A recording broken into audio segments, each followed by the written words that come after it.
we mentioned this last month, although TNA officials have been boasting about turning away fans at the Nashville Fairgrounds for their pay-per-view events, the company is still handing out stacks of comp tickets. They're everywhere, one wrestler said. You go to a gas station and there will be piles of free tickets just sitting on the counter for the taking, according to PW George. I hope that gas station is the one where Eric Young had to go to buy rubbers and James Storm caught him. That was taped in Orlando, so it probably wasn't. But that is 100% the era of James Storm I'm looking forward to most. Just comedy goof era. Yeah, I have such great memories. It is like the best era of James Storm, when he finally grows a personality and it's like, wait a minute, this guy's like the funniest dude in the roster. What's happening here? But to be fair, you see it a little bit at the start when he's like goofy cowboy man, but then they got rid of that element of the character so quickly that now he's like stoic guy that stands behind Chris Harris while Harris cuts promos. Well, no, to be fair, he usually does cut his own promo as well. Oh yeah, he comes in at the end and hits his line. Except this month they're contemplating breaking up AMW, but we'll get to that in a sec. A follow from the Wrestling Observer on that same story. After the 5th straight Full House on the March 5th show, the decision has been made to slow down in giving away free tickets in a few more weeks. The plan at this point is to not let anyone with free tickets into the building until 6 p.m, so those who pay at least will have the advantage in getting better seats. They're going to cut back in the number of free tickets issued in hope that the people who got in free regularly will start becoming paying customers. Feels like a better strategy would just be to step up their like merch game. Yeah, try and upsell the people who you do drag in there for free with an AJ Styles t-shirt or something. Yeah, like get your concessions up and get your merchandise up, so that way even the free people will come to spend money. I do love that they, on commentary, they are like, oh, you know, we're turning people away, what attendance we've had, because like they're just basically the equivalent of hiring a plane and dropping free tickets to your show across the state of Tennessee out of the air is basically their strategy here. So when tons of people show up with those free tickets, they're like, we gotta turn some of them away. Well, at least people are showing up with the free tickets. It'd be worse if they weren't. Yeah, if they were blanketing the state with those free tickets and then nobody bothered showing up. Yeah, that's so much worse.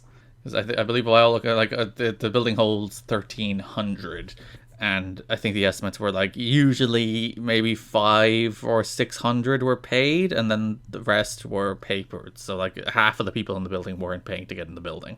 I mean, you know what? I suppose it is still better to have the problem of at least people are showing up. Maybe we can find a way to turn this around into being profitable rather than there's no one here. Yeah, it would be much worse if, you know, you were getting that 500 paid, but then look how bad it looks in the building and probably how unenergetic it is, as opposed to having a full-looking building that you can do the brag that like we turned people away, because they did. It's not a lie. They just happen not to be paying customers.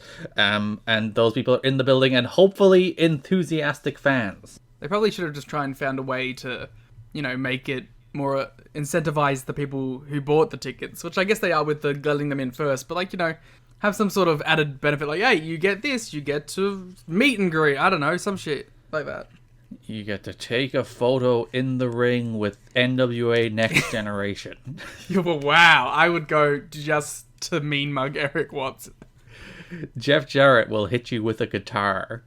That has to be some premium pricing. Don West will hard sell you a piece of merchandise. Well, that's free for everyone who enters, I assume. Goldilocks will give you a personal acoustic concert of America the Beautiful. Well, you're going to get that anyway. Hacksaw Jim Duggan will tell you about his political opinions. He sure will. You can have a beer with the Sandman. Most people will. Well, yes, that's actually one of the things they give away for free as well, when you think about it. Sandman will cost you a match. Some random guy will be in a cage.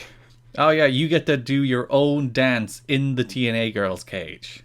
I have some questions about that. No, there's no one in the cage at the time. It's just you. You get to take the place of Lollipop or other nameless girls. No, I have a question about the masked man that was in the cage.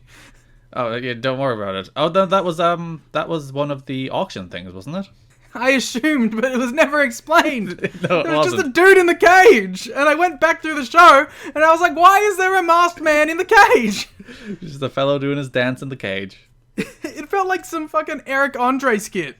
Just don't acknowledge it, just add to the extra bit of comedy. Yeah. Make it surreal and strange if you don't actually explain what's happening. Strange. But yeah, if you do remember, there was become a TNA girl for a night was one of the auction things. So I assume it was that person. He definitely bought his own costume, right? I would hope so. Or they're like, no, we can't put you in that cage. Wear a mask. Oh, he looked like the dude who steals the pizzas. That little cartoon guy. Who? You know, the little cartoon guy who steals the pizzas. No, I don't. The Noid? Oh, okay. He looked like the Noid. Yeah, you know, that little cartoon guy who steals the pizzas. Yes, of course. Gotta avoid the Noid, Garrett. And he was standing there in the TNA cage. He could not avoid the Noid because he was dancing. Well, he was avoided. He was compromised to a permanent end. You could ride horsey poo. I'm still thinking of things you could do to incentivize the customers. I think we've come up with a good 15 of them. You could compete in the Dub Cup. Yeah. Raven will teach you Bleed how on to... you. Well, yes, he'll bleed on anybody these days. I was going to say he will teach you his poetry, but sure, he will bleed on you. Yeah, he'll teach you how to write. He'll teach you how to write decent poetry, but perform it terribly. Yeah, so he will go to one of those brick wall spoken word poetry places, stand in front of it, and say it in the most bored, unenthusiastic way imaginable. Yeah, and forget half the words. Trinity will teach you some stunts.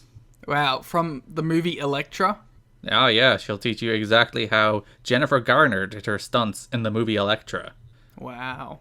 Vince Russo will teach you how to try and sincerely say things that are untrue, but convince you things are actually true. I was going to say, Vince Russo will teach you how to abandon your children. And then cut promos about how they're just punks and little shits and they don't deserve anything. And then the next week, completely backflip on that. Which is the classic Vince Russo. AJ Styles will not say a slur to you if you pay money on the shit. But he will look real frustrated while he can't say it. You just bottle it in.